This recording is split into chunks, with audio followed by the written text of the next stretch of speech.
एक अजीब सा गांव था जहां धूप ढलते ही लोग अपने दरवाजे और खिड़कियां बंद कर लेते थे, क्योंकि वहां का नियम बड़ा ही अजीब और डरावना था।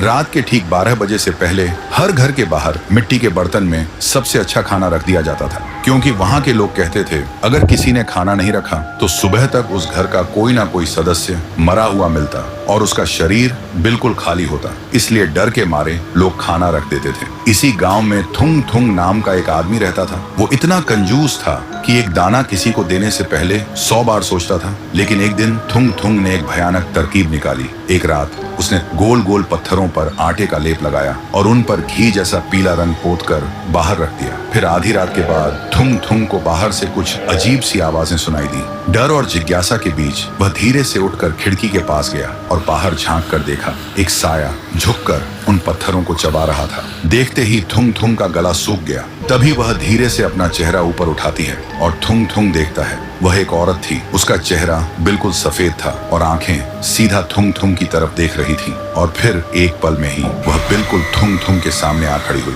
थुंग थुंग इतना डर गया कि वहीं बेहोश होकर जमीन पर गिर पड़ा। फिर सुबह जब थुंग थुंग को होश आया तो उसने देखा बाहर थाली की जगह सोने के सिक्के पड़े थे। सोना देखते ही थुंग थुंग का डर गायब हो गया और उसकी जगह लालच ने ले ली। वह खुशी से पागल हो गया। फिर अगले 3 दिन तक वह रोज थाली में कंकड़, मिट्टी और पत्थर सजा कर रखता और हर सुबह उसे बदले में सोना मिलता। लेकिन चौथे दिन सुबह जैसे ही वह उठा, उसे महसूस हुआ उसके गले में कुछ अटका हुआ है। उसने जोर से खांसने की कोशिश की और तभी उसके मुंह से खून से सना हुआ सोने का एक सिक्का बाहर गिरा। यह देखते ही थुंग थुंग घबरा गया और तभी उसका पेट अचानक फूलने लगा, जैसे अंदर कुछ जिंदा हिल रहा हो। और अगले ही पल उसके गले को चीरते हुए उसके मुंह से पत्थर और सोने के सिक्के लगातार गिरने लगे। थुंग थुंग चीखता रहा पर रुक नहीं पाया। तभी उसके सामने वही औरत आ खड़ी हुई और धीरे से बोली, तूने मुझे पत्थर खिलाया थुंग थुंग, लेकिन मेरी भूख तेरे लालच जैसी थी जो